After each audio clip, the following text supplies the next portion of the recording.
अस्सलाम वालेकुम दोस्तों, आज हम आपके सामने किस्सा इब्लीस का आखिरी हिस्सा पेश करेंगे। इस किस्से के ज़रिए हमने शैतान की हकीकत और इसके मकरो फ़रेब को समझने की कोशिश की है। आज के इस आखिरी हिस्से में हम इस किस्से का निचोड़ और इससे मिलने वाले अहम इसबाक पर बात करेंगे। अगर आपने पिछले हिस्से देखे हैं तो इस वीडियो को आखिर तक ज़रूर देखें ताकि आप मुकम्मल कहानी और इसके पैगाम को समझ सकें। तो आइए शुरू करते हैं। नाज़रीन, अल्लाह ने पूछा कि ए इज़राइल, किस चीज़ ने तुझे मेरा हुक्म मानने से रोका? तो इज़राइल ने जवाब दिया कि इसे तो आपने सड़ी हुई मिट्टी और गारे से बनाया है, जबकि मुझे आग से बनाया है। मैं इससे अफजल हूँ, तो मैं इसे सजदा कैसे करूँ?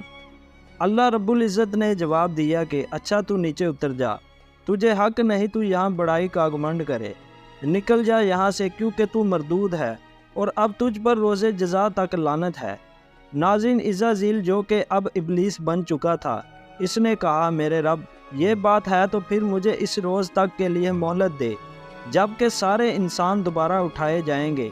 अल्लाह ने इसे ये मोहलत अता की और इस दिन के बाद से शैतान इंसान का दुश्मन बन गया। दोस्तों, अल्लाह तबारक ताला ने कुरान पाक में 88 बार शैतान और 11 बार इब्लीस के नाम से जिक्र करके इंसानों को इब्लीस से दूर रहने और इसके शर से बचने का हुक्म दिया है। अल्लाह तबारक ताला ने 1,24,000 पैगम्बरों को दुनिया में माबूस फरमा कर कौमों को शैतान के मकरो फ़रेब से बचने की तलकीन भी फरमाई।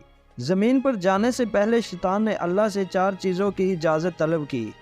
नंबर 1, ता क़यामत मौत से मोहलत। नंबर 2, अहले ज़मीन को बहकाने की क़ुव्वत। नंबर 3, हैत तब्दील करने की सलाहियत। नंबर 4, औलाद कसीर और इनकी तवील उम्रें।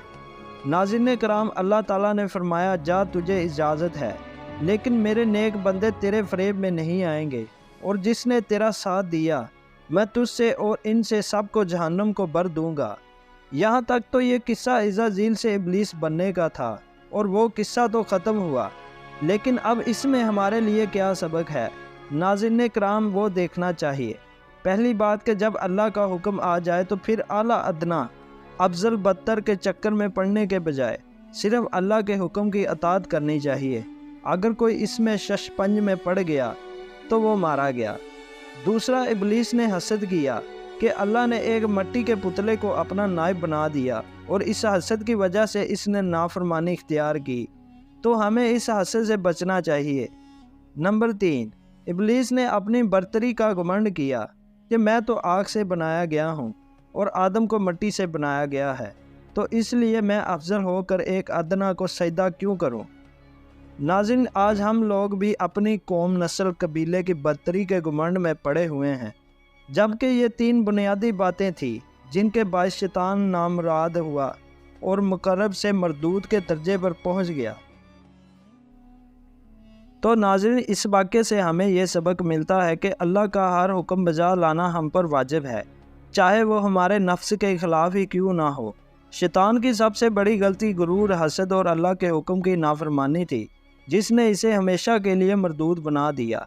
हमें अपनी ज़िंदगियों में इन गलतियों से बचने की कोशिश करनी चाहिए ताकि हम शैतान के मकरो फ़रेब से महफूज रह सकें और अल्लाह की रज़ा के मुस्तहिक़ बन सकें।